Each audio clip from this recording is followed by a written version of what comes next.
भाई सभी भाई है ना, राम राम भाई। भाई हम अमेरिका डोंकी खातर आए थे भाई, 4 जने बचे भाई हम। ठीक है भाई। भाई एक ब्रेड के पैकेट था हमारे पे, 5 दिन हो गए वही ब्रेड का पैकेट खाते हमने, बुरी हालत होगी भाई। ईरान के रास्ते में मेरे दिल से यही दुआ थी, अभी भी पकड़ा जाऊं और वापस चला जाऊं। कहीं पे सर पड़ा है, कहीं पे ढांचा पड़ा है, इसमें 100% मौत ही मौत है। 6-7 माँ के बच्चों की लाशें देखी थी उस टाइम, बस हमें यही था कि पता नहीं किस टाइम मौत आती है। अस्सलामुअलैकुम everyone, this is Faiyaz Ahmed. Welcome back to my YouTube channel Faiyaz Ahmed react. तो दोस्तों आज हम देखने वाले हैं हसी टीवी के तरफ से unbelievable process of dunki from India Pakistan to Europe. तो जैसे आप लोग जानते हैं दोस्तों, शाहरुख खान का फिल्म डंकी रिलीज हुआ था। उसमें आप दिखाया गया था कि लोग कैसे इंडिया से, पाकिस्तान से, नेपाल से, बांग्लादेश से लोग कैसे यूरोप और कनाडा के लिए नौकरी पाने के लिए इनलीगल तरीके से बॉर्डर पार करता है। उसमें लाखों लोग मर भी जाते हैं और लाखों लोग समुद्र का शिकार हो जाते हैं। तो चलिए देखते हैं, उसी के बारे में कुछ बताने वाला है हसी टीवी की तरफ से। चलिए वीडियो लास्ट तक देखिएगा और इस वीडियो का लिंक डिस्क्रिप्शन में दे देंगे और ये वीडियो जाके देख सकते हैं। चलिए वीडियो को स्टार्ट करते हैं।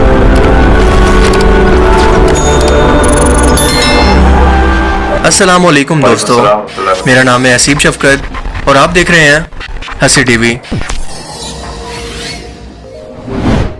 डंकी, ये लफ्ज तो आपने यकीनन कई बार सुना होगा, लेकिन शायद इसका मतलब नहीं जानते होंगे।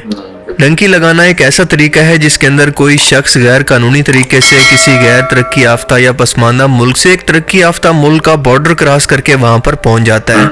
ये एक इंतहाई खतरनाक सफर है जिसके अंदर कई बार तो लोग कामयाब हो जाते हैं, तो कई बार इन्हें इसकी कीमत अपनी जान देकर चुकानी पड़ती है।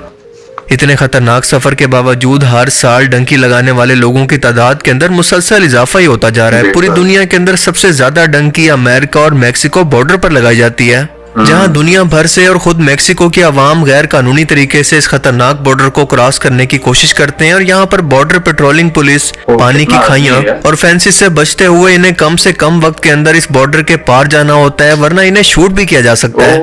इसलिए अमेरिका और मैक्सिको का बॉर्डर आज दुनिया के खतरनाक तरीन बॉर्डर्स में से एक है। हैरत अंगेज तौर पर सिर्फ जवान लड़के ही नहीं बल्कि बूढ़े, औरतें, बच्चे भी अब इस खतरनाक सफर पर निकलने से बाज नहीं आ रहे। खास तौर पर अमेरिका और यूरोप इन डंकी लगाने वाले लोगों से काफी परेशान है, क्योंकि इंसानियत के नाते वो इन लोगों को मार भी नहीं सकते और गैर कानूनी तरीके से अपने मुल्क के अंदर भी नहीं रख सकते।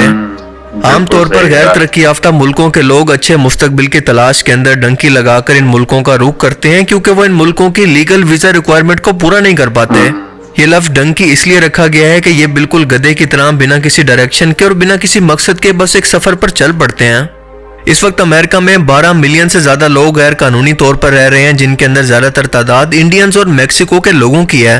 पाकिस्तान, इंडिया और बांग्लादेश के लोग ज्यादातर यूरोप जाने के लिए ग्रीस यानी यूनान और इटली का रास्ता इख्तियार करते हैं। इस गैर कानूनी सफर के लिए सबसे पहले ये किसी ऐसे एजेंट को ढूंढते हैं जो कि ये गैर कानूनी काम इंतहाई राफदारी के साथ करवा सके, जो कि आमतौर पर देहातों और ऐसे इलाकों के अंदर पाए जाते हैं जहां पर तालीम और रोजगार के मौके इंतहाई कम हो और यहाँ के लोग भी जाहिल हों। इनकी इसी जहालत का फायदा उठाकर इनसे लाखों रुपया लेकर एक पूरे ग्रुप को इकट्ठा करके ईरान के बॉर्डर की तरफ इनको ले जाया जाता है, जहां से ये लोग ऊंचे पथरीले सुनसान पहाड़ों पर घंटों चलते रहते हैं। खुश्क पहाड़, पानी की कमी, भूख, इंतहाई सख्त मौसम की वजह से कई लोग तो रास्ते के अंदर ही मारे जाते हैं, जिनकी हड्डियां, लाशें और इनका सामान जगह जगह पर पहाड़ों पर देखने को मिलता रहता है। इन पहाड़ों से एक और एजेंट इन बाकी बचे लोगों को इंतहाई तेजी से एक गाड़ी के अंदर जरूरत से ज्यादा लोगों को सवार करके तेहरान के रास्ते होते हुए एक सुनसान गांव के अंदर उतार देता है। और इस दौरान अगर कोई शख्स गिर जाए या किसी तकलीफ के अंदर हो तो गाड़ी को किसी भी सूरत नहीं रोका जाता और इस शख्स को वहीं पर मरने के लिए छोड़ दिया जाता है। उस शख्स को छोड़कर ये लोग आगे बढ़ जाते हैं, जो कि अपने बेहतर मुस्तकबिल के ख्वाब सजाए किसी सफर पर निकला था कि शायद इसके घर वालों की दुआओं की वजह से वो मुस्तकबिल के अंदर किसी मकाम पर पहुंच जाएगा। लेकिन अफसोस के उसके सारे सपने यहाँ पर टूट जाते हैं। यहाँ से इन लोगों को पैदल टर्की के बॉर्डर तक ले जाया जाता है और यहाँ पर ये लोग कुछ टाइम तक छुपकर इंतजार करते हैं कि जैसे ही तुर्किश बॉर्डर पेट्रोल आंखों से दूर हो तो छुपकर बॉर्डर को क्रॉस कर लें, और अगर ये लोग नजर के अंदर आ जाएं तो इनको वहीं पर गोली मार दी जाती है। अब टर्की से एक और एजेंट इन्हें छुपाकर पैदल या किसी सवारी पर यूनान के बॉर्डर तक ले जाता है, और यूनान का बॉर्डर भी इसी सख्तियों से अगर वो क्रॉस कर लें तो आगे जंगल से पैदल या समंदर के रास्ते इन्हें इटली के बॉर्डर पर ले जाया जाता है। यूनान से इटली इसी समुद्री रास्ते से जाते हुए जून 2023 के अंदर एक कश्ती हादसे का शिकार हुई थी, जिसके अंदर जरूरत से ज्यादा, हद से भी ज्यादा 500 से लेकर 750 अफराद सवार थे। ये कश्ती जनूबी यूनान के इलाके पायल से 50 मील के फासले पर समंदर में हादसे का शिकार हुई थी, जिसके अंदर कई सौ लोग मारे गए थे। ये वाकई अफसोसनाक होने के साथ साथ इंतहाई इंसानियत सोच भी था, क्योंकि एजेंट तो चलो पैसे की खातिर इन लोगों की जानों के साथ खेलते हैं, लेकिन यूनान की बॉर्डर पेट्रोलिंग पुलिस इन लोगों को समंदर के अंदर डूबता हुआ देखती रही, लेकिन इनकी कोई मदद नहीं की। ये समंदर का रास्ता जंगल के रास्ते से ज्यादा आसान है और इसीलिए लोग इसका इंतखाब करते हैं, और इसी सफर के दौरान ज्यादातर लोग या तो भूख से मारे जाते हैं या फिर रास्ते की सख्तियां एक एक करके इनको मार देती हैं। अगर कोई शख्स जख्मी हो जाए या फिर रास्ता भूल जाए तो भी इसकी मौत पक्की है, और इसके अलावा कई और रास्ते हैं जहां से इटली तक पहुंचा जा सकता है। मगर सबसे अहम सवाल यह है कि जब डंकी लगाने वाले लोग इस रास्ते की सख्तियों और इस काम के गैर कानूनी होने से वाकिफ हैं, तो फिर किस उम्मीद पर यह सब कुछ करते हैं? जवाब है कि इंसानी हमदर्दी की बुनियाद पर पनाह के लिए अप्लाई करके। जब भी कोई शख्स डंकी लगाकर यूरोप के किसी भी मुल्क के अंदर पहुंच जाए तो वहां की हुकूमत को असाइलम यानी पनाह की दरखास्त करता है, और किसी भी झूठे बहाने की बुनियाद पर कि मेरे मुल्क में मेरी जान को खतरा है या फिर मेरे वापस जाने पर मेरे मुल्क की हुकूमत मुझ पर फिर से जुल्म और ज्यादती कर सकती है, तो ऐसे लोगों को असाइलम सीकर कहा जाता है। असाइलम सीकिंग का केस जब लीगली तौर पर शुरू होता है तो उसको मुकम्मल होने के अंदर कई साल तक लग जाते हैं, और इस टाइम के अंदर ये शख्स इस मुल्क के अंदर रहकर तमाम सहूलियात का फायदा उठा सकता है, यहाँ पर कमाई भी कर सकता है।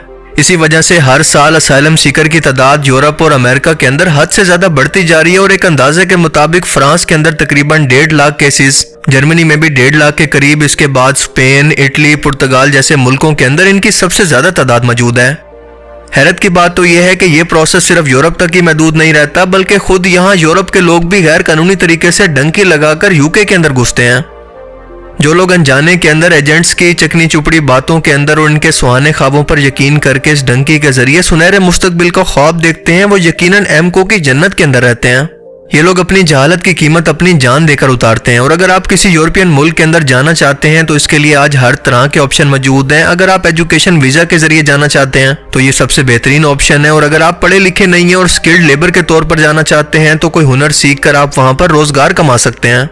इन दोनों का लीगल प्रोसेस ना तो इतना ज्यादा मुश्किल होता है, ना ही इसके अंदर इतने ज्यादा पैसे लगते हैं जितने ये एजेंट्स आपसे हथियार लेते हैं। बस फर्क इतना होता है कि लीगल प्रोसेस के अंदर कुछ वक्त लगता है, जहां पर आपके जानो माल की हिफाजत के साथ आपको कानूनी तौर पर यह सफर करवाया जाता है, तो दूसरी तरफ फौरन आपको यूरोप और अमेरिका पहुंचाकर डॉलर्स के अंदर कमाई का ख्वाब दिखाकर बेवकूफ बनाया जाता है, जहां पर आप टोटली इन्हीं एजेंट्स के रहमो करम पर होते हैं, जो कि ना तो आपकी जान की कोई फिक्र करते हैं और ना ही कभी आप पर कोई रहम करते हैं, क्योंकि इन एजेंट्स का दीन और ईमान सिर्फ और सिर्फ पैसा होता है।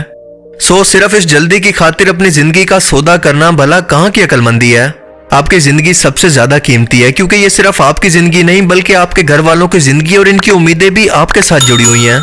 लिहाजा अपनी जान की कदर करें और ऐसे किसी भी एजेंट के झांसे के अंदर बिल्कुल भी मत आएं। अपनी तरफ से मुकम्मल कोशिश करें, और अगर हालात तब भी आपके खिलाफ हों तो अल्लाह पर छोड़ दें, क्योंकि यकीनन इसी के अंदर ही कोई बेहतरी और मसलियत होगी जो कि आपको अभी तक मालूम नहीं, लेकिन आप वक्त आने पर जान जाएंगे। अल्लाह ताला हम सब की हिफाजत फरमाए और हम सबको अपने हिफ्ज़ो अमान के अंदर रखे। आमीन। भैया इन्ना बुरा हाल भज गए भरा वे लो तारे भाई जंगल ही जंगला भरे ये मुंडे दी भरा 10 बंदे सीगे 10 चो वे सिर्फ 5 बंदे रह गए। हेलो की चुप का फड़े यार। तो दोस्तों मुझे पता है कि आप लोग मेरा वीडियो यहाँ तक देखते हैं, और ये वीडियो देखने के बाद आपका क्या राय है आप कमेंट बॉक्स में जरूर बताइएगा। और अगर वीडियो अच्छा लगे तो वीडियो को लाइक कीजिएगा और इस वीडियो को ज़्यादा से ज़्यादा शेयर कीजिएगा, ताकि लोगों को पता चले कि लोग नौकरी पाने के लिए, जॉब पाने के लिए कहाँ कहाँ भटकते हैं और कैसे कैसे अपना जीवन गुजारा करते हैं, बॉर्डर पार करते हैं। तो जो डंकी फिल्म में दिखाया गया था, शाहरुख खान की फिल्म में, वो हकीकत थी। और लोग कई आज अभी के दौर में अरबों लोग, लाखों लोग जाते हैं इलीगल तरीके से बॉर्डर पार करके जाते हैं। तो वीडियो को लाइक कर दीजिएगा, और मेरे चैनल पर नए हैं चैनल को सब्सक्राइब कर दीजिएगा, और मेरे फेसबुक पेज को भी फॉलो कर लीजिएगा, इंस्टाग्राम को फॉलो कर दीजिएगा। तो आज की वीडियो यहीं तक, फिर मिलेंगे इसी तरह किसी नेक्स्ट वीडियो में, तब तक ले दीजिए हमें इजाजत। खुदा हाफिज, सब्बा खैर, जय हिंद।